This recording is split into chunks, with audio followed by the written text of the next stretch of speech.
अस्सलाम वालेकुम नाज़रीन, प्रोग्राम ओपिनियन में अली काजी में भलीकार आवां यासिर अहमद हमको स्टूडियो में ज्वाइन कन था सीनियर तज्ज़ियाकार अली काजी साहब। वेलकम अली साहब। Thank you Yasir. अली साहब, शिकारपुर ते हिकिड़ी पहिरां रिपोर्ट आई डॉक्टर रिज़वान जी, जंहिंमें भी कुझु पार्टी जा वॾा माण्हू, कुझु मेंबर्स असांजा पार्लियामेंट जा या पंहिंजे MNAs MPAs उन्हनि जा नाला हुया। वरी हाणे ॿी रिपोर्ट आई आहे उतां जा ई SSP अॻूणा SSP आहे कामरान नवाज़ पंजूठा साहब, वरी इन्हनि बि नाला ॾिना आहिनि त इहे क़बाइली जहिड़नि खे पुठिभराई कनि था पिया। ऐं ॿी हुन ॻाल्हि कई आहे उन ई रिपोर्ट सां गॾु ई त 87 असांजा उन एरिया में स्कूल्स जेके आहिनि उहे बंदि थी विया आहिनि सिर्फ़ु इन्हनि जहिड़नि जे करे। ही पहिरीं डॉक्टर रिज़वान उते SSP हो, हुन हिकिड़ी रिपोर्ट ॾिनी, थोरा नाला खयां हा, शिकारपुर ताईं नाला खयां त भई केरु शिकारपुर में क्रिमिनल्स खे हार्बरिंग करणु यानी पुष्टपनाही करणु या इन बिरादरियुनि जे जहिड़ो आहे। त कबीला मञा कोन थो, असीं बलूचिस्तान त न आहियूं, सिंध में कबीला आहिनि ई कोन, सिंध में ई बिरादरियूं आहिनि, ज़ातियूं आहिनि। पोइ असां वटि अलाए पहिरीं वॾेरा हूंदा, हाणे सरदार थी विया आहिनि। बहरहाल उहा हिकिड़ी अलॻि बहस आहे। ॻाल्हि इहा आहे त हाणे कोई जेको मक्सी जेको सऊद मक्सी खां अॻु जेको SSP हो, छा नालो कामरान साहब, उन SSP उन वरी शिकारपुर जो SSP हो, पर हुन सॼे अपर सिंध जे वॾे वॾे सरदारनि जा ऐं भोतारनि जा नाला खयां आहिनि त भई ही मुख़्तलिफ़ इलाइक़नि में उहो घोटकी खां वठी चकोबाद ताईं त ही जेके बिरादरियुनि जा जहिड़ा थियनि था, पोइ इन मां ई जेके ॾोहारी बि पैदा थियनि था ऐं हिन जी सिधी अणसिधी तरह पुष्टपनाही ही असांजा चूंडियल एवज़ी कनि था। हुनमें पीपल्स पार्टी जा बि आहिनि, हुनमें अपोज़िशन जा बि आहिनि। ॾिसो ॻाल्हि इहा आहे त ही मूंखे हिकिड़ी ॻाल्हि, ॿ टे ॻाल्हियूं आहिनि में, हिकिड़ी ॻाल्हि त मूंखे सम्झ नथी अचे त ही SSPs किथे रिपोर्टूं कनि था, ही कंहिंखे मोकिलीनि पिया रिपोर्टूं। पहिरें वारे SSP बि चलो किथे मोकिली, अलाए शायदि IG खे मोकिली हुई। हिन साहब जेको हुन खां पोइ आयो ही कामरान साहब पंजूठा साहब, इन इहा रिपोर्ट अवल त शिकारपुर जो SSP हुन सॼे अपर सिंध जी रिपोर्ट अलाए चलो हुन ठाहे वरिती, उन IG खे मोकिलियूं। पोइ थिए छा थो हिननि रिपोर्टनि जे, ऐं ही रिपोर्टूं आख़िर कहिड़े ॾींहं लाइ तयारु थियनि पियूं। मूंखे यादि आहे त जॾहिं 92 में फ़ौजी ऑपरेशन थियो हो सिंध में, शहरी ऐं बराड़ी जे इलाइक़नि में 92 में, त उन महिल हिकिड़ी हुन खां अॻु हिकिड़ी ख़बरूं ईंदियूं हुयूं त जेके 300 बड़ी मछलियों का जो है वो बिग फिशेस, बड़ी मछलियों के नाम की फहरिस्त बन गई है, सबके ख़िलाफ़ क्रैक डाउन होगा, हिन टाइप जी ख़बरूं ईंदियूं हुई मीडिया में। ऐं पोइ 92 जो ऑपरेशन शुरू थियो ऐं पोइ वॾी पैमाने ते वठ पकड़ थी। पोइ उनमें छा थियो 92 जो ऑपरेशन में, उहा हिकिड़ी अलॻि ॻाल्हि आहे। त ही जेके SSPs ही बार बार हिकिड़ी रिपोर्टूं मोकिलीनि पिया, ही कहिड़ी लिस्टूं ठहनि पियूं, ऐं पोइ ही किथे ही रिपोर्ट वञे थी, किथे गुम थी वञनि थियूं। ऐं हिन जी न को IG सरकार को तरदीद करे थो, न तस्दीक करे थो ही छा आहिनि, छो आहिनि। अच्छा, पोइ हिन लिस्ट जेको हींअर बि पंजूठा साहब बि जेको लिस्ट ॾिनी आहे SSP जेको हो हुते जो शिकारपुर जो, त ही जेके नाला हिन लिखिया आहिनि 15 20 25 बसि इहे ई आहिनि। छाकाणि त हिन जी त सभु उहे ज़ातियूं बिरादरियुनि जा चङा मुड़ुस आहिनि जेके मुंहिंजे ख़्याल त 95% हिन मां चूंडियल आहिनि। जी सभु चूंडियल आहिनि, पर सभु चूंडियल आहिनि तक़रीबन न। पर मूंखे ऐं तव्हांखे या अपर सिंध में रहंदड़ माण्हुनि खे ख़बर आहे त कई हिन हुते अहिड़ा माण्हू आहिनि जेके चूंडियल न आहिनि ऐं उहो इहो ई धंधो कनि पिया, ॾोहारियुनि जी पुष्टपनाही बि कनि पिया, पथारीदारी बि कनि पिया। हीअ बिरादरियुनि जा चङा मुड़ुस बि थिया वेठा आहिनि, उहे चूंडियल न आहिनि, पोइ अलाए हुननि जा नाला छो नथा ॾियनि। मतिलबु लिस्ट अचे त पूरी अचे न। ऐं SSP मोकिले पियो, भला ॿियूं जेके एजेंसीज़ आहिनि उहे बि छा अहिड़ी रिपोर्टूं मथे मोकिलीनि पियूं। सो हिकिड़ो ऐं पोइ हीअ रिपोर्टनि जो थिए छा थो। जी हींअर बि ही 2 ॾींहंनि खां 3 ॾींहंनि खां मीडिया में ही लिस्टूं हलनि पियूं, पर अञा ताईं सरकार या कंहिं पारां पुलिस जे हाई कमान पारां को तस्दीक तरदीद न थी आहे। हाणे मूंखे ख़बर न आहे ही माण्हू इन्वॉल्व आहिनि न आहिनि, लेकिन ॾिसो हिन में जेको बिरादरियुनि जे नाले ते ही जेका ड्रामेबाज़ी आहे, हिन में कई मुफ़ादात जुड़ी विया आहिनि। ही 83 जी तहरीक खां पोइ MRD जी तहरीक हली, उन खां पोइ हिन खे परवान हथ सां चढ़ायो वियो, ऐं हाणे हिन में मुख़्तलिफ़ मुफ़ादात आहिनि। हिन में माण्हुनि जा भोतारनि जा सियासी मुफ़ाद आहिनि, छाकाणि त बिरादरियूं आहिनि त हू वोट कठा थी मिलनि था। उन खां पोइ हिन माशी मुफ़ादात आहिनि तमामु घणा। जहिड़ो थींदो आहे त सॼी बिरादरी मां फोड़ी थींदी आहे, पोइ हथियार केतिरे जा वरिता वञनि था, नथा वरिता वञनि। पोइ हिन में चङमुड़सी आहे, पोइ तव्हां सां इंतिज़ामिया जेको आहे तव्हां सां वरी थोरो एहतियात सां ॻाल्हाए थी, बाबा हिन जी पोयां हेतिरी बरादरी आहे ऐं हिन एतिरो वॾो सरदार आहे, त पोइ उन माशी ॿिया मुफ़ाद आहिनि, ढंढूं आहिनि, ॿनियूं आहिनि जिन ते कब्ज़ा थियल आहिनि। भई हीअ फलाणी बरादरी जे इलाइक़े में ढंढ अचे थी, त हाणे ढंढ ते अगरि 5 करोड़ रुपए जी मच्छी मरे पई, 5 करोड़ रुपया सरदार साहिब खे मिलनि पिया। सो हिकिड़ी पूरी हिकिड़ो जेके चइजे न मुफ़ादात जो ही हिकिड़ो गठजोड़ आहे, ही सिंपल हिकिड़ो बरादरियुनि या ज़ातियुनि जहिड़ो न आहे। पुलिस अच्छा इहा ॻाल्हि दुरुस्त आहे त ज़ाहिर आहे हिन में माण्हुनि जी ज़िंदगी, माण्हुनि जी इकॉनमी, ॿारनि जी तालीम, जी तव्हांजो 87 स्कूल आउं नथो सम्झां, आउं सम्झां थो जेतिरो वॾो एरिया उन कवर कयो आहे, 87 न अलाए को 200-250 300 स्कूल बंदि थियल हूंदा। पोइ हिन में माण्हुनि जो बेरोज़गार थी विया आहिनि, जे कई माइरनि जा पुट वीचारा मारिजी विया आहिनि, वॾो हिकिड़ो ज़ुल्म थियल आहे हिन एरिया में। ऐं पोइ हिन मां क्रिमिनल्स पैदा थियनि था। जेको माण्हू बरादरी जे नाले ते को खून क़तल करे थो, कंहिंजो भाउ मारिजी वियो, हुन पलांद में ॿिए जो भाउ मारियो, पोइ हू भागेलो थी वञे थो।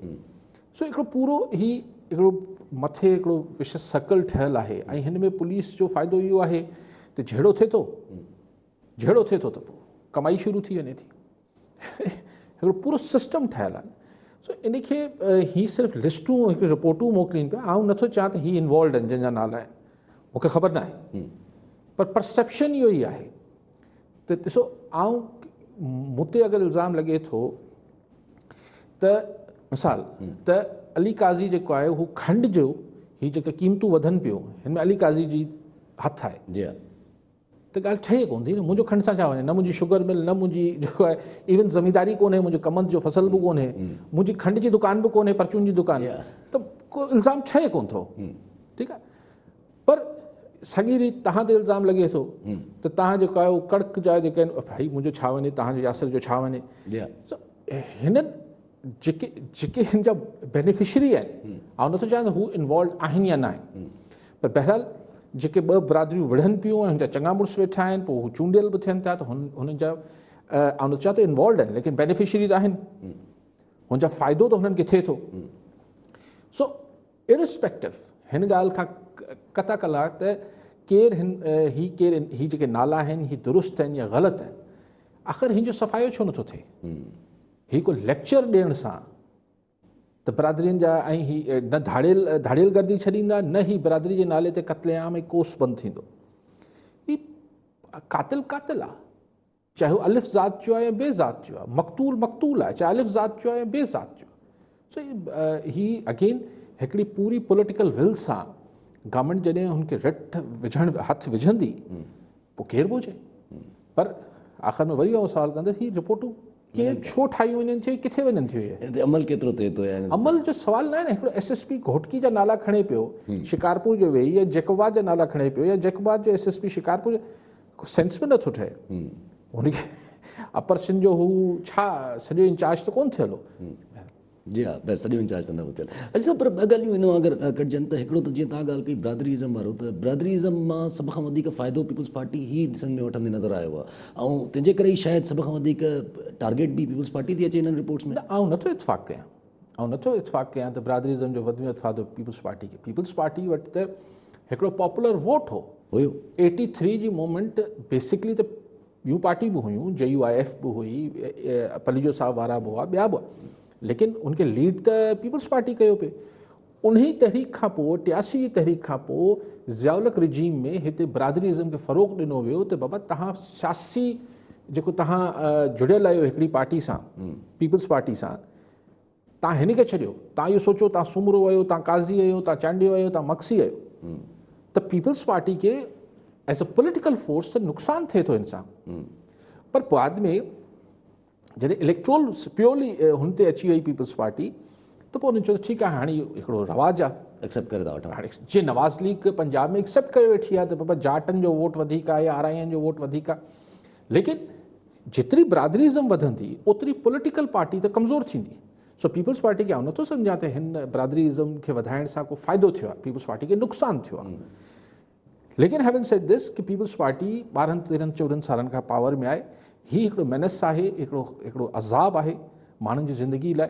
इहो पीपल्स पार्टी गवर्नमेंट खे इन जे ख़िलाफ़ु क्रैक डाउन करणु खपे। ठीकु आहे साहिबु, हिन में हिकिड़ो ॿियो बि सुवाल त अगरि टारगेट पोइ पीपल्स पार्टी छो थी अचे, छो हाणे बि अगरि जेके नाला ॾिठजनि त ऑलमोस्ट सभु पीपल्स पार्टी आहे। सिवाइ इका दुका जी डी न उहो इन करे ॾिसो तव्हां अहिड़ो जेको मामिलो हुजे थो, यानी ॾोहारी चाहे बरादरी जे नाले ते हुजनि या धड़ियल गर्दी जे नाले ते हुजनि, उनखे पैटनेज या आशीर्वाद या फ़ाइदो यानी प्रोटेक्शन केरु पियो ॾेई सघे, जेको पावर में हूंदो। सो हीअं पीपल्स पार्टी जा माण्हू पावर में आहिनि, पर हिननि मां अक्सर जेके आहिनि, हाणे नाला आउं कंहिंजा नथो खणा, ही पीपल्स पार्टी जा ॿियनि पार्टियुनि में हुआ त बि हिननि ते इहे इल्ज़ाम हुआ।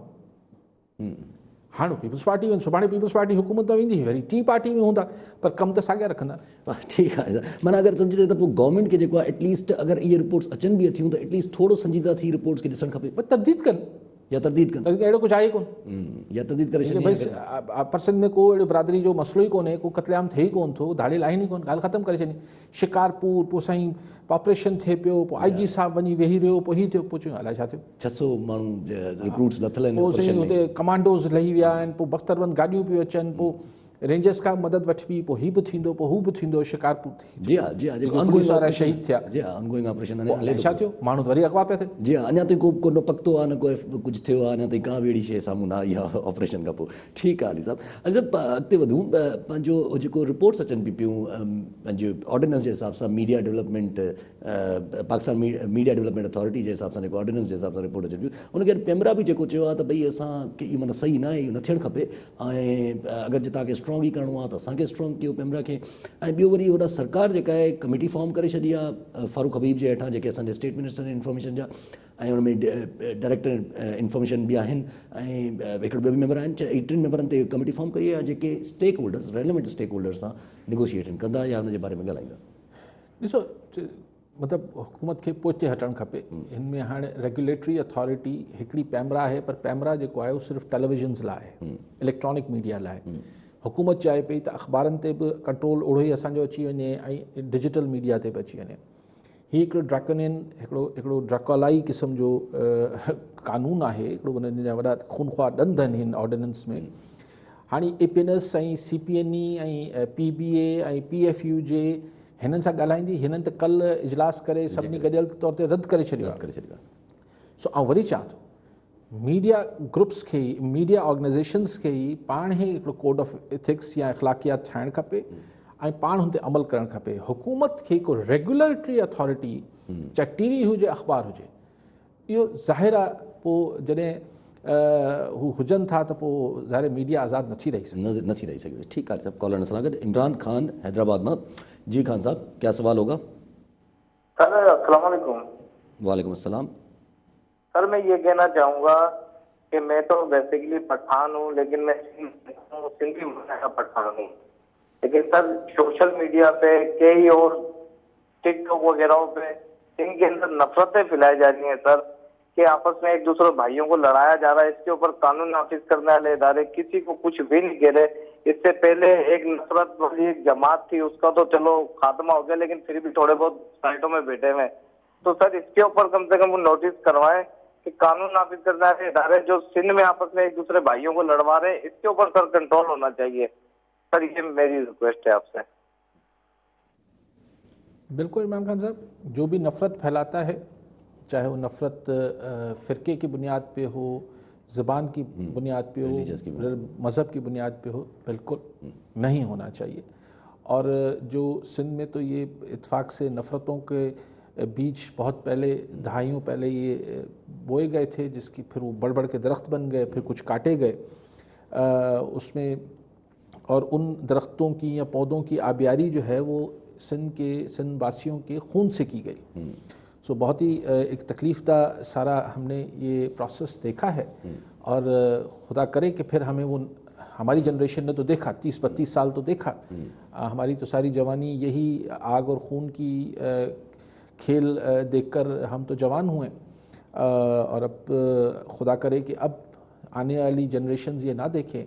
लोगों को अगर अपनी सियासत करनी है, बल्दियाती इलेक्शन जीतना है या जनरल इलेक्शन जीतना है, तो उसके लिए कुछ और कर लें, नफ़रत ना बेचें। नफ़रत के जो है वो पाण से नीचे होका न दो। वो जो आवाज़ लगाई जाती है, चाराना की चूरन बेच रहे हैं जो, तो नफ़रत की चूरन ना बेचें, आप कुछ और कर लें, क्योंकि आप लोग भी कल चले जाने हैं, हम लोग भी चले जाने हैं। ये नस्लों को आप जो है दिलों में नफ़रत ना बो के जाएं। वैसे ही बहुत नफ़रत हमने खा ली, पी ली, बर्दाश्त की एक दूसरे से। कैसे, मुझे तो कभी कभी समझ में नहीं आता। कराची में अगर मैं गुजर रहा हूँ, मैं कभी अपने दिल पे हाथ रख के सोचूं कि दो मुझे एक बेरोज़गार नौजवान नज़र आएँ और बहुत ही कसमपरसी की हालत में नज़र आएँ, बहुत ही तकलीफ़ में नज़र आएँ, तो मैं कैसे उनसे पहले जाके पूछूं कि तुम में से सिंधी कौन है और उर्दू ज़बान किसकी है और पंजाबी किसकी है और पश्तो किसकी है। मेरा तो अगर बस होगा तो मैं दोनों की जो मदद कर सकूंगा करूंगा, नहीं तो जो ज़्यादा बुरी हालत में मुझे नज़र आएगा मैं उसकी मदद करूंगा। आप इंसान अगर इंसानियत की बात करें तो ये कैसे तफरीक आप कर लेते हैं, लेकिन ये तारीख़ में होता आया है। तब ये तो खैर ये हिटलर से पुरानी की बातें हैं, मुसोलिनी इनसे, तो नफ़रत बिकती है बदकिस्मती से। बदकिस्मती से आप खुद आप भारत में, इंडिया में देख लें ना, ये जो मोदी बेच रहा है, नफ़रत बेच रहा है कि तो नफ़रत बदकिस्मती से जल्दी बिकती है, मोहब्बत बेचना ज़रा मुश्किल होती है। तो आसान फिर ये इसम है, आसान प्रोडक्ट है उसको कि भाई आओ इसको आग लगा देते हैं, ये हमारे हुकूक ये सल्ब कर रहा है, हमारे हुकूक वो सल्ब कर रहा है। ओ भाई नफ़रत ना करो, अपने हुकूक तो हर किसी के हक़ हैं। और जैसे उन्होंने इमरान खान साहब ने फरमाया कि वो सिंध बासी हैं, फिर अब घर में वो पश्तो बोल रहे हैं या पंजाबी बोल रहे हैं या उर्दू बोल रहे हैं या सिंधी बोल रहे हैं, अगर वो सिंध धरती से जुड़े हुए हैं तो सिंध बासी हैं। तो सिंध के सिंध मजमू हैदराबाद से आपका ताल्लुक़ है। अगर हैदराबाद में साफ़ पानी कभी आया, वासा ने दिया या HTA ने जो भी देता है उधर पानी साफ़ देगा, तो देख के थोड़ी देगा कि ये पठान बोलने वाले हैं या पंजाबी बोलने वाले हैं या सिंधी बोलने वाले हैं। आएगा तो सबके घर में साफ़ पानी आएगा। ठीक है। तो साफ़ पानी का मुतालबा करें, ये ना बोले कि 4 घर जो है वो फलानों वो ज़बान बोलने वाले होंगे, उनको छोड़ के 5वां घर मेरा है तो उसमें साफ़ पानी आ जाए, 4 को भले आएगा तो 5 घरों में साफ़ आएगा। ठीक है सर। अच्छा जेका पाण ॻाल्हि कयूं पिया मीडिया जे हिसाब सां, पैमरा जे हिसाब सां, त रेगुलेशन जे हिसाब सां, माना हिकिड़ो सवाल अचे थो ज़हन त सरकार खे शौक़ु छो जाॻियो आहे मीडिया खे हिन वक़्तु रेगुलेट करण जो? पॉलिटिकल इंस्टेबिलिटी तमामु उरूज ते, मिसमैनेजमेंट लॻी पई आहे, महांगाई लॻी पई आहे, वरी हे कम बि न मीडिया खे रेगुलेट करण, मीडिया खे गिरफ़्त में आणण जो शौक़ु पुराणो आहे ऐं हर दौर में कोशिश थींदी आहे। पर सिर्फ़ु फ़र्क़ु इहो हूंदो आहे त जॾहिं अपोज़िशन में हूंदा आहिनि त हाणे नवाज़ शरीफ़ सां, नवाज़ लीग खे हींअर ओनो आहे, पर छा नवाज़ दौर में इहे शयूं न थियूं, पीपल्स पार्टी दौर में वरी बि घटि थियूं, पर न थियूं छा? इमरान ख़ान साहब वॾो चैम्पियन हो आज़ाद मीडिया जो, हाणे जॾहिं हुकूमत में आहे, वरी जॾहिं अपोज़िशन में अगरि अची वियो इमरान ख़ान साहब ऐं तेसि ताईं सियासत में बि रहियो अगरि, त पर ॾिसो केॾो शौक़ु हूंदसि त TV ते जेको आहे मीडिया आज़ादु हुजे, पर हींअर हुकूमत में आहे। त एक्चुअली ॻाल्हि इहा आहे त हू जेको मिसाल आहे न, त केर बि बादशाह इहो नथो चाहे त हुनखे केरु चए त किंग इज़ नेकेड। हर को चाहे तो बादशाह भले कुछ भी न पातल हुजे, सबको चए वाह वाह कहिड़ा कपिड़ा पाता हुजे, बादशाह सलामत। तो असां वटि जेका बादशाही सोच आहे, इन में आज़ाद मीडिया हिकिड़ो इरिटेंट हुजे थी, हिकिड़ी तकलीफ़ ॾींदड़ शइ हुजे थी। असां वटि आज़ाद अदलिया कंहिंखे नथी वणे, वसहार कोशिशि थिए थी त इंडिपेंडेंट वॉइस खे दॿायो वञे। मीडिया कॾहिं बि आज़ाद मीडिया न वणी आहे माण्हुनि खे, मतिलबु मुख़्तलिफ़ फोर्सिस खे, स्पेशली पीपल इन पावर। सो ये कोई अजीब ॻाल्हि न आहे। मीडिया सां आज़ाद मीडिया न वणी आहे। अली साहब हिन से हिकिड़ो सवाल करणु अचे त कॉन्फ्लिक्टिंग जेको कॉन्फ्लिक्ट क्रिएट थिए थो उहो ईअं ई क्रिएट थींदो आहे, छो जो हू माना ॻाल्हि इहा ईंदी आहे त स्टेट जो जेका ज़रूरी आहे, स्टेट लाइ ज़रूरी शइ आहे उहा नथी पोर्ट्रे कई वञे, पर मीडिया त जेका आवाम खे वणंदड़ शइ आहे उहा ई पोर्ट्रे थींदी आहे जेका आवाम जे लाइ ज़रूरी आहे। ॾिसो ॻाल्हि इहा न आहे त सिर्फ़ु आवाम खे जेको वणे थी उहो मीडिया ॾिए थो। ॻाल्हि इहा आहे त जेको क्लासिक एक्सप्लेनेशन आहे या हिकिड़ी तशरीह आहे उहो ई आहे त media is the mirror of the society. Media आईनो आहे, उहो ई ॾेखारे थो जेको थिए पियो मार्केट में, हुनजो अक्स आहे। मिसाल शिकारपुर में धाड़ियल राज ॿेले ते धाड़ियल आहिनि, हाणे चइजे ओ हो मीडिया ही छा थो ॾेखारे, हिन सां वॾो मनफ़ी असरु पियो। त सवाल असां जहिड़ा जेके पुराणा दकियानूसी सहाफ़ी हुआसीं चऊं था पर धाड़ियल न आहिनि छा? आहिनि त सही, आहिनि, तव्हां ॾेखारियो न। त इहो हिकिड़ो वॾो बहस आहे त महांगाई आहे ॾेखारियो न, बेरोज़गारी आहे ॾेखारियो न, स्ट्रीट क्राइम आहे ॾेखारियो न, धाड़ियल गर्दी आहे ॾेखारियो न, अपोज़िशन एहतिजाज करे पई आहे करे पई ॾेखारियो न। इहो हिकिड़ो अची बहस जी हा, ठीकु आहे। सभु कॉलर सां गॾु ख़ालिद उॾियण हैदराबाद मां। जी उॾियण साहब, छा सवाल हूंदो? हा, अस्सलाम वालेकुम साईं अलीगंज साहब ऐं भाउ तव्हांखे वालेकुम सलाम। सलाम अर्ज़ कयां थो। ख़ालिद उॾियण हैदराबाद खां। जी साईं, सिंध जा इशू आहिनि हूअं त काफ़ी आहिनि, पर पाणी जो मेन इशू आहे हींअर। ऐं जॾहिं त स्टेटिक्स जी या रिपोर्ट आई आहे त जेको आहे सो हिन वक़्तु जेको आहे सो कमंद चांवर ऐं इहे जेके बि आहिनि वधीक लथा आहिनि। मुंहिंजे तजुर्बे मुताबिक़ मां ख़ुदि स्टेटिक्स जो सां तालुक़ु रखां थो त सिंध में त असांजूं ज़मीनूं बंजर लॻियूं पियूं आहिनि। इहो माना क्लियर थी वियो त पंजाब पाणी रोके उते वधीक जेको आहे सो उन्हनि खे जेको आहे सो फ़सुलनि खे इन्हनि खे ॾिनो, उते वधीक थियो आहे, हिते जेको आहे उहो घटि थियो आहे। चवण जो मक़सदु इहो आहे त हाणे जॾहिं पीपुल्स पार्टी इन ते आवाज़ु उथारे थी, इशू त सभिनी जो आहे।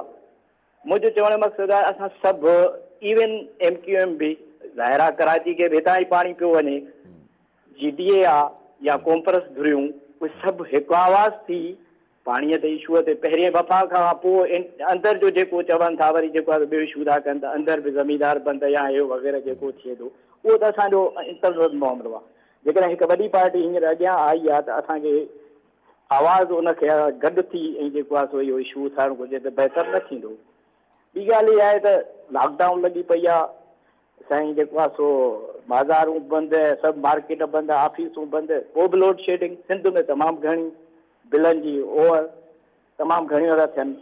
अच्छा, ॿी ॻाल्हि इहा आहे त पघारुनि वारो असांजे, अच्छा मां तव्हांखे ॿुधायो त मां ख़ुदि स्टेटिक्स खां तालुक़ु रखां थो त मां सम्झां थो त पघारुनि में जेको वधाईंदा उन सां गॾु जेका असांखे छूट हूंदी आहे टैक्स जी, उनजो स्टेज ते घटाईंदा। मिसाल तौरु 11 लख हूंदो आहे छूट त उनखे 5 लख ताईं आणींदा, त उन में छा थींदो त हेठियों मुलाज़िम बि ऐं अची वेंदो इन में, ऐं उन सां वधीक असां ते टैक्स वधीक भार पवंदो।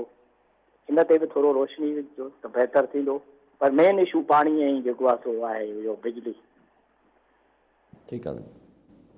उजो साईं, हीउ जेको पाणी जो मसइलो आहे त संजीदा आहे ऐं जेका ॻाल्हि मूं बार बार कई पे त हीअ हिकु हसास मसइलो आहे ऐं ॿिनि सूबनि जे विच में आहे। इतफ़ाक़ सां कल शहबाज शरीफ़ बि साॻी ॻाल्हि चई त हीउ हिकिड़ो हसास मसइलो आहे, इन ते वफ़ाक़ी हुकूमत खे संजीदगी जो मुज़ाहिरो करणो पए। लेकिन बदकिस्मती सां संजीदगी जो इहो मुज़ाहिरो कयो वियो आहे त कल इरसा पारां इहो इल्ज़ाम हयो वियो आहे त सिंध गुड्डू वटि पंहिंजो पाणी रोके थो ताकी पाणी सिंध में न अचे, ऐं त जीअं सिंध में हिकिड़ो मसनूई आर्टिफिशियल बहरान पैदा थी वञे। यार इन खां वधीक मज़ाक़ा ख़ेज़ इल्ज़ाम ॿियो नथो थी सघे। हिन इल्ज़ाम खे, ऐं इहो इल्ज़ाम केरु पियो हणे, पंजाब जो इरीगेशन मिनिस्टर हाणे मूंखे सम्झ में अचे थी। इरसा हिकिड़ी न्यूट्रल बॉडी आहे जेको 4 सूबनि जी आहे, तव्हां धुर कीअं पिया थियो ऐं एॾो संगीन इल्ज़ाम आहे। हयो आहे इल्ज़ाम, त रेगुलेशन बि त तव्हांखे करणी आहे न, रेगुलेशन तव्हांखे करणी आहे न। रेगुलेशन त जॾहिं सूबे जे अंदरि अची वई त पोइ हुनजी इरिगेशन प्रोविंशियल गवर्नमेंट जी ज़िम्मेदारी आहे न। अगरि तव्हां इहो साबित करे छॾियो, छा इरसा इहो इल्ज़ाम ही कुझु नंढिड़ो इल्ज़ाम न आहे त सिंध पंहिंजे, यानी हिन जो ॿिए लफ़्ज़नि में मक़सदु इहो आहे इरसा जे इल्ज़ाम जो त सिंध सियासी पॉइंट स्कोरिंग लाइ पंहिंजे सूबे जे माण्हुनि खे उञ मारियो आहे। जी हा, इहो इल्ज़ाम ईअं बीठो वञे। जी हा। अगरि एॾो, मतिलबु मूंखे त मज़ाक़ ख़ेज़ लॻे थो, मश्करी लॻे थी इहे इल्ज़ाम, लेकिन अगरि इरसा वटि एॾो वॾो इल्ज़ाम हणण लाइ को त साबिती हूंदी न साम्हूं आणे, न त घटि में घटि माफ़ी घुरे। हीउ कहिड़ो नॉनसेंस इल्ज़ाम आहे त छा मतिलबु पीपुल्स पार्टी रुगो वफ़ाक़ी हुकूमत ते तनक़ीद करण लाइ सिंध में पाणी जो बहरान पैदा करे छॾींदी। कमाल आहे, अगरि हीअं कयो अथसि त मूंखे त ॻाल्हि हज़म ई नथी थिए। बाक़ी सही जेका तव्हां ॻाल्हि कयो पिया जन साहिबु, इहो त बिल्कुलु सही आहे त सभिनी पॉलिटिकल फोर्सिस जो पाणी को हिकिड़ी पार्टी जो मसइलो थोरी आहे। आबादगार त ऐं 75% आबादगार त कंहिं बि पार्टी जा कोन्हनि, हारी ज़मींदार। सो ॻाल्हि इहा आहे त ऐं कराची जा माण्हू पीअण जो पाणी जो बि त इशू क्रिएट थिए पियो त हीअ सभिनी पार्टियुनि जी जेके पार्टियूं आहिनि सभिनी जो इशू आहे ऐं हुननि खे गॾियल तौर ते हिन ते आवाज़ खणणु खपे पार्टी खां बालतर थी। सिंध जे बिजली जा मसइला बिल्कुुलु तव्हां सही पिया चओ, लोड शेडिंग आहे, उहो त हिकिड़ी अज़ाब आहे, बिजली जा बिल बि वॾा अचनि था ऐं लोड शेडिंग बि थिए थी।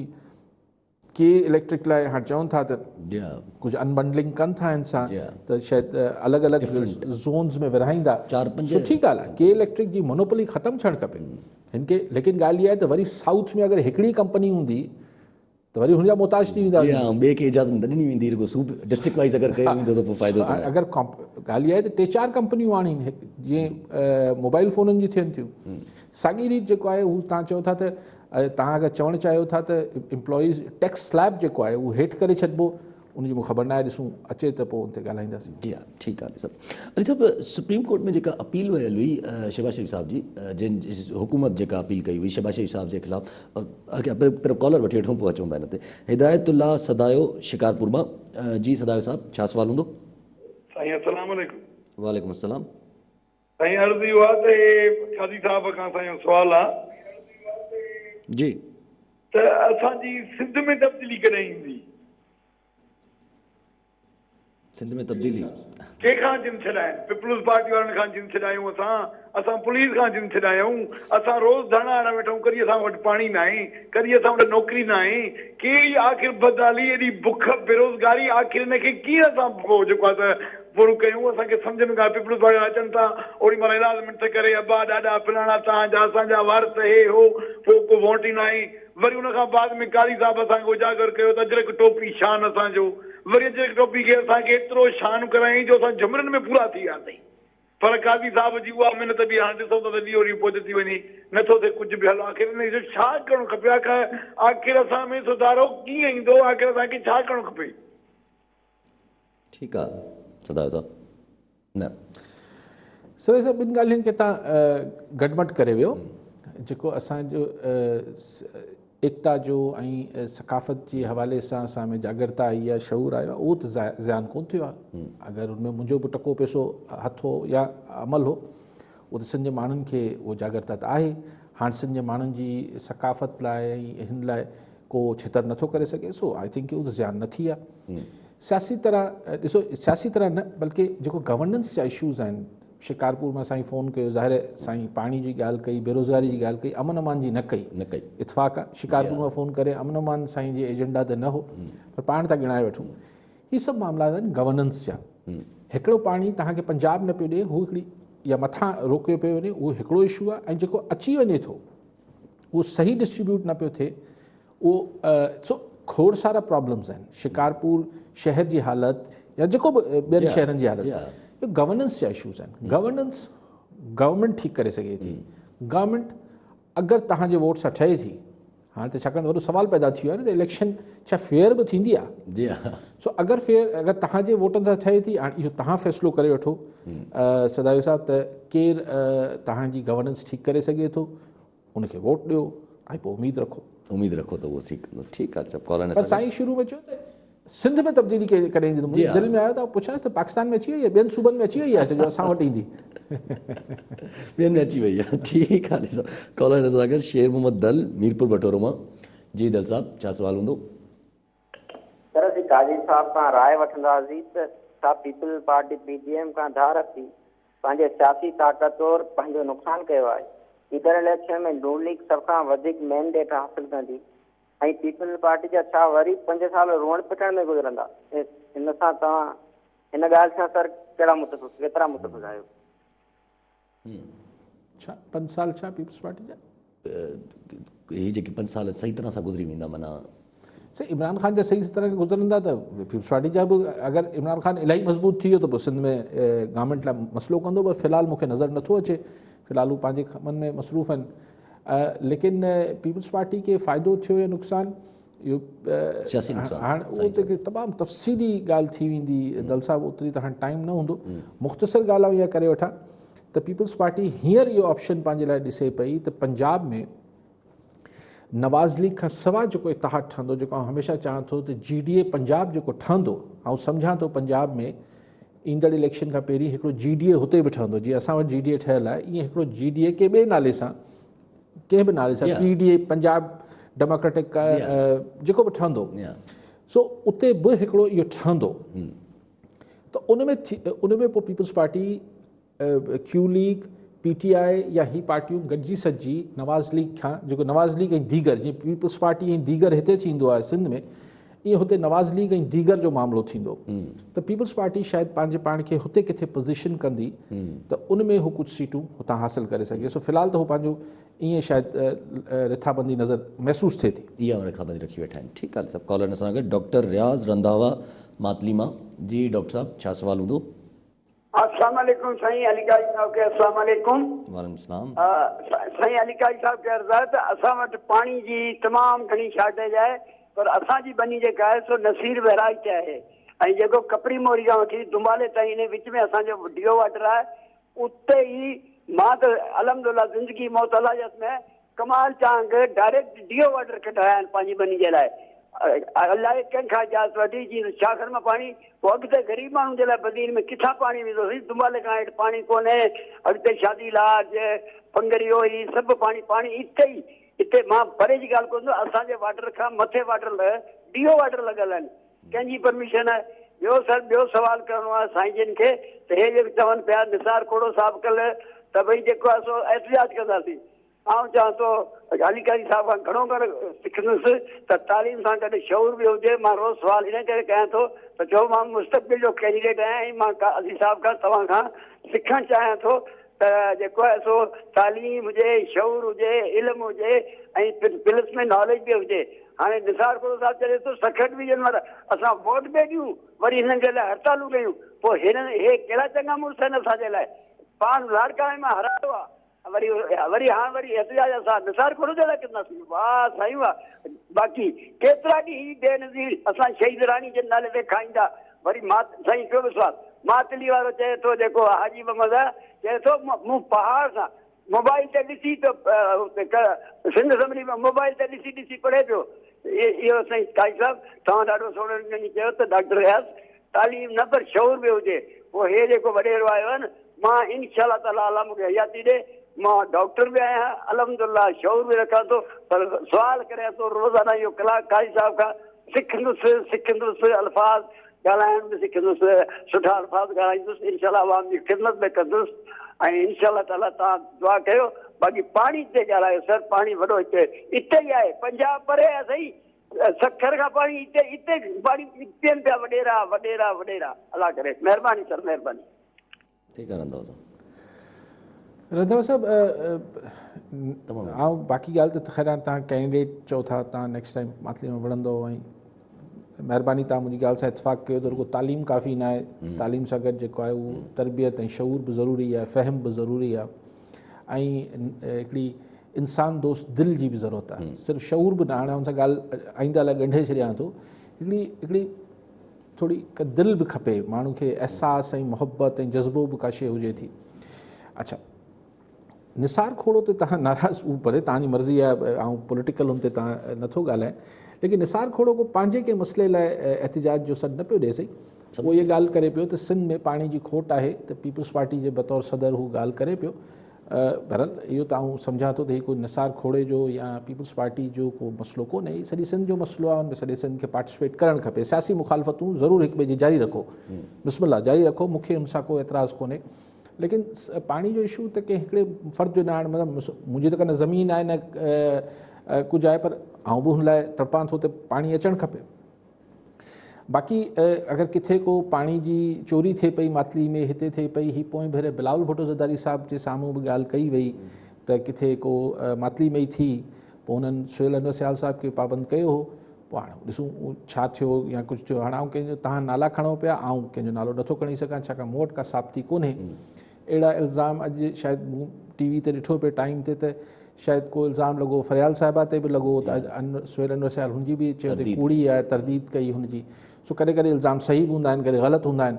ऐं हुन ते इन करे न ॻाल्हाए सघंदुसि कंहिं माण्हू जो नालो खणी त मूं वटि को साबिती कोन्हे, लेकिन आउं इहो चई सघां थो त सिंध जे अंदरि हीअं त पाणी जी खोट आहे, पर नॉर्मल ॾींहंनि में बि पाणी जी मैनेजमेंट बहरहाल को आइडियल मैनेजमेंट न आहे, इन ॻाल्हि खां इनकार केर बि नथो करे सघे। लेकिन आउं गॾो गॾु इहो चवां थो जेको सिंध जो हिसो आहे उहो असांखे ॾियो, असां पंहिंजी मैनेजमेंट अॼु न सुभाणे सुधरंदी, पर पाणी असांखे ॾियो, पोइ असीं ॼाणूं असांजो हिते जो मसइलो आहे, सूबाई मामिलो आहे, उहो सूबे सां वरी माण्हू हल करे वठंदो। ठीकु आहे सभु कॉलर सां गॾु मोहम्मद इब्राहिम बाडाई जाती मां। जी बाडाई साहब, छा सुवाल हूंदो?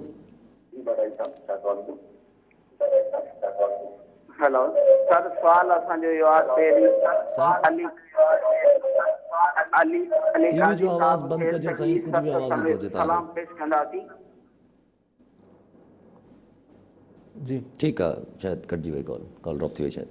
ठीकु आहे सभु अली साहिबु, पंहिंजी ॻाल्हि हले पई सुप्रीम कोर्ट में जेका शहबाज़ शरीफ़ जे शहबाज़ शरीफ़ खे हिकु ॾींहुं जी जजमेंट आई लाहौर हाई कोर्ट जी, उन्हनि खे चयो वियो त तव्हां ॿाहिरि वञी सघो था पंहिंजे इलाज लाइ, वरी पोइ उहा रुकिजी वई, वरी पोइ सुप्रीम कोर्ट में अपील वई, पर उहा अपील में अॼु वरी गवर्नमेंट जेको आहे उहो पंहिंजो न, उहो ॾिसो उहो टेक्निकल गुफ़्तगू आहे। असल ॻाल्हि जेको पाण ख़बर आहे पंहिंजे लाइ, त सुप्रीम कोर्ट जेको हाई कोर्ट जेको शहबाज़ शरीफ़ साहिब खे लाहौर हाई कोर्ट रिलीफ ॾिनो, उनखे अॼु सेटिसाइड करे छॾियो सुप्रीम कोर्ट, ऐं इहो चई करे त भई हीउ अजीब फ़ैसिलो जेको मिसाल नथो ॾेई सघे आईंदा, यानी हिन खे एज़ अ लॉ रेफर न कजे।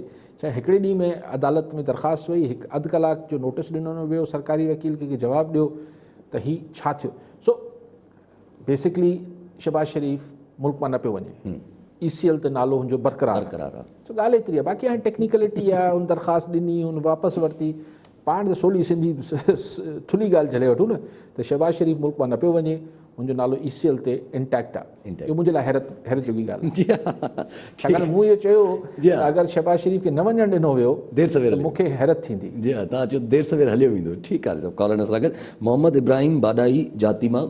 जी बाडाई साहब, छा सुवाल हूंदो? सर, असांजो सुवाल इहो आहे, अली काज़ी साहब खे पहिरीं त सलाम पेश कंदासीं, ऐं असांजो अर्ज़ु इहो आहे त असां वटि जेके ॿ शाखूं पाणी जूं हलनि थियूं, हिकिड़ी जाती मैनर शाख, हिकिड़ो शेरखान शाख, उनजे पोछड़ी जा असां आबादगार आहियूं। असांखे पाणी पीअण जो कोन थो मिले। जॾहिं हिन वक़्त ते बि पाणी आयो आहे त उते हिकु शाख ते 100 वाटर आहिनि त 200 कटूं लॻल हुअनि त 400 लिफ्ट मशीनूं जेको बासर माण्हुनि जूं हलनि थियूं। असां ऑफिसरनि खे इलाही कुझु रड़ियूं कयूं आहिनि, न ई असांजे तक जो को उमेदवार उहा सपोर्ट असांजी ॿुधे थो, न ई वरी को ऑफिसर ॿुधे थो। इन जे लाइ असां काज़ी साहिब खे सुवाल कयो आहे त इन जे लाइ कुझु असांजो आवाज़ु उथियारियो। ऐं ॿियो सुवाल असांजो इहो ई आहे त असांजा जेके उमेदवार आहिनि उहे असेंबलियुनि में वेठा आहिनि, उहे उते विढ़नि पिया था, त अवाम असां सां गॾु आहे।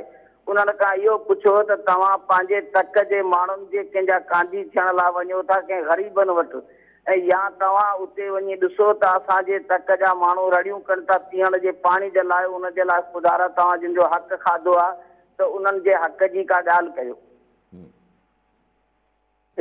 ठीकु आहे बाडाई साहब। सही, मूं त पहिरीं बाडाई साहिबु चयो त इन ॻाल्हि में त शक न आहे त हीअ त हींअर पाणी जी खोट आहे, लेकिन पाणी जी मैनेजमेंट असां वटि ॾहाकनि खां पॉलिटिकल बेसिस ते थिए थी। तव्हां मुंहिंजा वोटर आहियो, तव्हां वटि 2 पोलिंग स्टेशनूं आहिनि, तव्हांजी ज़मीन 100 एकड़ आहे, ऐं तव्हांखे इरीगेशन जो SDO या एक्सचेंज मूं रखायो आहे।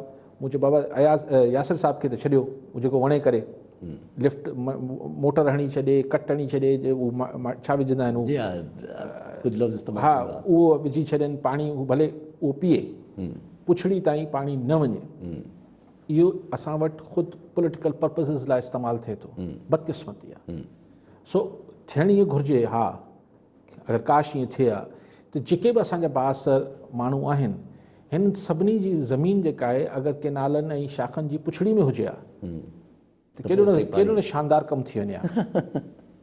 ऐं जीअं बिल्कुलु असां वटि कराची हैदराबाद में या शहरनि में थींदो आहे न, त हीउ कॉर्नर जो प्लॉट आहे, हीउ वेस्ट ओपन आहे, त हुन प्लॉट जी क़ीमत वधीक हूंदी आहे। ईअं ई जेको मुंड ते ज़मीन हूंदी आहे उनजी वैल्यू हिकिड़ी हूंदी आहे, ऐं जेको पुछड़ी जी ज़मीन आहे उन वीचारी जी वैल्यू जेका सफ़ा हेठि हली वेंदी आहे, जॾहिं की वाटर सैंक्शन हुनजो बि थियलु हूंदो आहे। इहो हुजे न, या त वाटर सैंक्शन थींदो आहे, पाणी भई हेतिरो हिन खे मिलणो आहे पाणी, पर हुन ग़रीब खे मिले कॾहिं कोन थो, तंहिंजे करे को बि ज़मीनदार वञी पुछड़ी जी ज़मीन नथो वठे। त आउं चाहियां थो जेके बि आसर माण्हू सिंध में आहिनि उहे वठनि, अगरि हू पंहिंजी मुंड वारी ज़मीन ॿियनि खे ऐं पुछड़ी वारी वठी छॾीनि त पोइ हू पाणी त पोइ यकीननि पुछड़ी ताईं वेंदो, विच वारनि जो फ़ाइदो थी वेंदो। सो हाणे पर हाणे इहो थींदो कोन, इहे अहिड़े ख़्वाब पियो ॾिसां। ठीकु आहे सर। ऐं सभु आख़िरी अगरि टॉपिक रखी छॾिजे त इस्लामाबाद चवनि मतिलबु Islamabad as in government of Pakistan परेशान आहे अफ़गानिस्तान जे हिसाब सां, त अगरि एब्सेंस ऑफ पॉलिटिकल सेटलमेंट जेसि ताईं आहे तेसि ताईं US जा पुल आउट अगरि करे वञे थो त असांखे ॾाढो वैक्यूम जो ख़दशो आहे।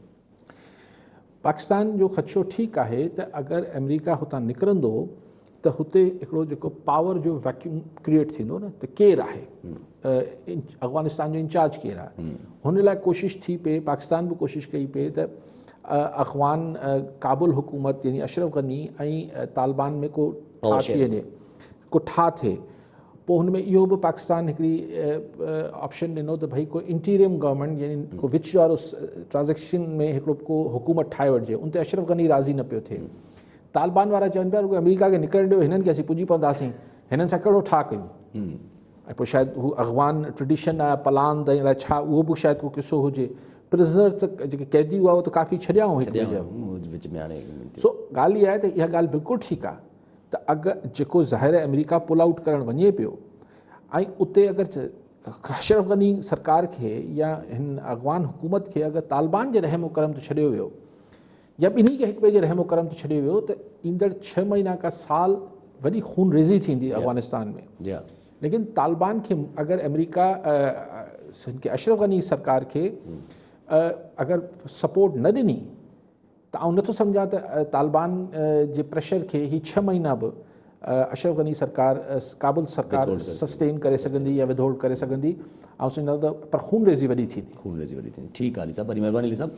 नाज़रीन, अॼु जे प्रोग्राम जो वक़्तु पूरो थियो, वरी मिलंदासीं ईंदड़ प्रोग्राम में। दुआनि में यादि।